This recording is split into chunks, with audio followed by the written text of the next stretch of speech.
അവളെന്നും എഴുതുമായിരുന്നു. അത് അവൾ ഫേസ്ബുക്ക് എന്ന മായാലോകത്ത് അവളുടെ ഇഷ്ടങ്ങൾ പങ്കുവെക്കുമായിരുന്നു. പലർക്കും ആ വായന ഇഷ്ടപ്പെടുമായിരുന്നു. ലൈക്കുകളും കമൻറ്റുകളും വന്ന് ചേരുമായിരുന്നു. ആ എഴുത്തുകൾ അവനും ഇഷ്ടമായി. അവനും എന്നും ഓരോ ലൈക്കും കമൻറ്റും കൊടുക്കുമായിരുന്നു. പലർക്കും റീപ്ലൈ നൽകുന്ന അവൾ അവൻ്റെ കമൻറ്റുകൾ പലപ്പോഴും കാണാതെ പോകുമായിരുന്നു. അവനതൊന്നും ശ്രദ്ധിക്കാറില്ലായിരുന്നു.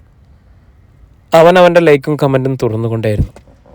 എപ്പോഴോ അവളുടെ എല്ലാ എഴുത്തുകളും നോക്കുമ്പോൾ അവൻ്റെ കമൻറ്റുകൾ അവളുടെ ശ്രദ്ധയിൽപ്പെട്ടു. അവളുടെ പ്രിയ സുഹൃത്തുക്കൾക്കെല്ലാം ശ്രദ്ധിച്ച് റീപ്ലൈ കൊടുക്കുന്ന അവൻ്റെ പല കമൻറ്റുകളും കാണാതെ പോയിട്ടും അവൻ സ്ഥിരമായി കമൻറ്റുകൾ ചെയ്യുന്നത് അവൾക്കുള്ളിൽ ഒരു ചെറിയ പുഞ്ചിരി സമ്മാനിച്ചു. പിന്നീട് അവളുടെ എഴുത്തുകൾക്കൊപ്പം അവൻ്റെ കമൻറ്റുകളും ശ്രദ്ധിക്കാൻ തുടങ്ങി. അവനത് ശ്രദ്ധിക്കാറുണ്ടോ ഇല്ലയോ എന്നൊന്നും അവൾക്കറിയില്ലായിരുന്നു. അവളുടെ എഴുത്തുകൾക്ക് ദൃഢത കൂടിക്കൊണ്ടിരുന്നു. അവൻ്റെ കമൻറ്റുകൾക്കും. കാലം മുന്നോട്ട് ഓടിക്കൊണ്ടിരിക്കുമ്പോൾ പതിയെ പതിയെ അവൻ്റെ കമൻറ്റുകൾ കുറഞ്ഞുകൊണ്ടിരുന്നു. പിന്നീട് അതില്ലാതായി. ആദ്യമൊന്നും അവളത് ശ്രദ്ധിച്ചില്ലായിരുന്നു. പതിയെ പതിയെ അവൻ്റെ കമൻറ്റുകൾ ഇല്ലാത്തത് അവൾക്കൊരു അസ്വസ്ഥത അനുഭവപ്പെട്ടു. അതെന്താണെന്ന് അവൾക്ക് മനസ്സിലായില്ല. എവിടെയോ ഉള്ള ഒരാൾ, ആരാണ് എന്നറിയില്ല, എന്താണ് എന്നറിയില്ല. എന്നിട്ടും കേവലം ഒരു കമൻ്റ് ഇല്ലാഞ്ഞിട്ട് ഞാൻ എന്തിനു ശ്രദ്ധിക്കണം എന്നവൾ സ്വയം ചോദിച്ചു. പക്ഷെ മനസ്സിലെവിടെയോ ആ കമൻറ്റുകളുടെ അസ്വസ്ഥത അവളെ വേട്ടയാടിക്കൊണ്ടിരുന്നു. യാതൊരു പരിചയവും മാത്രമല്ല, നേരിട്ടൊരു പരിചയമോ ആരാണ് എന്നൊന്നും അറിയാത്ത ഒരാളുടെ കമൻ്റൊക്കെ ഇങ്ങനെ ശ്രദ്ധിക്കേണ്ടതില്ല എന്ന തീരുമാനം മനസ്സിനെ ഏൽപ്പിച്ച് അവർ മാറ്റങ്ങളിലേക്ക് തിരിഞ്ഞു തുടങ്ങി.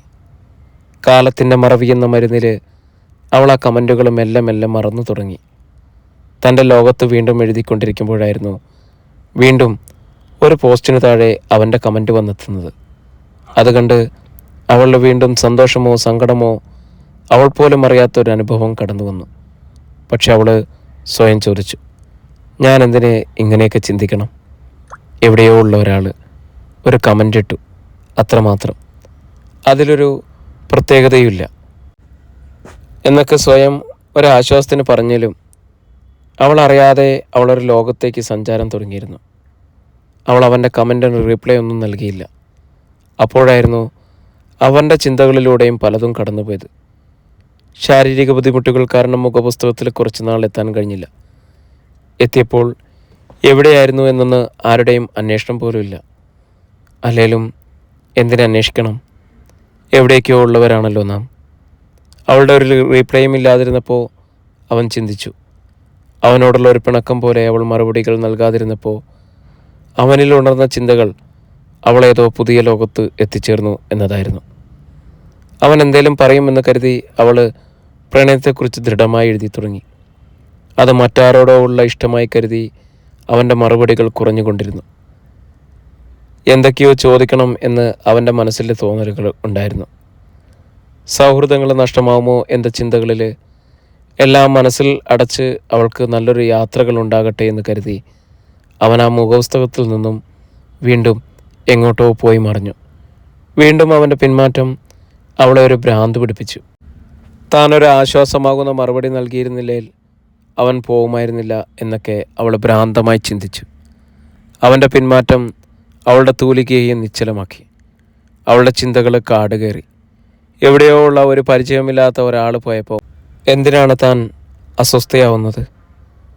പക്ഷെ ഒരു അനുഭവത്തെ എന്തു വിളിക്കണം എന്നറിയാൻ പറ്റാത്ത രീതിയിൽ അവൾ മാറിക്കഴിഞ്ഞിരിക്കുന്നു. അവളുടെ അവസ്ഥകൾ അവളുടെ കൂട്ടുകാരോടൊക്കെ പറഞ്ഞു.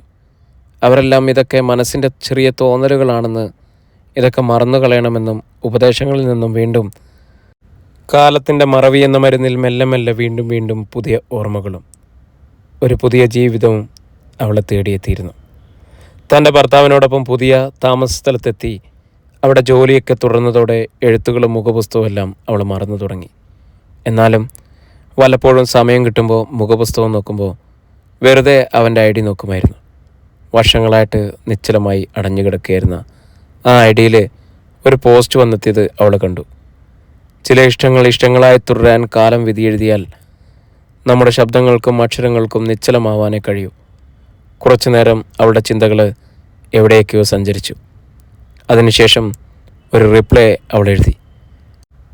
പരസ്പരം മനസ്സിലാക്കാൻ പലതും കഴിയാതെ പോകുന്നതും പോയതും കാലത്തിൻ്റെ വിധിയായിരുന്നു എന്ന് സമാധാനിക്കാനേ ചിലർക്ക് കഴിയൂ. എന്നെഴുതി അവൻ വായിക്കുമോ ഇല്ലയോ എന്നറിയാതെ എന്തൊക്കെയോ ചിന്തകളിലൂടെ മുഖപുസ്തകം അടച്ച് അവളങ്ങനെ നടന്നു നീങ്ങി. പ്രിയരെ, പുതിയൊരു കഥയുമായിട്ട് വീണ്ടും കാണാം.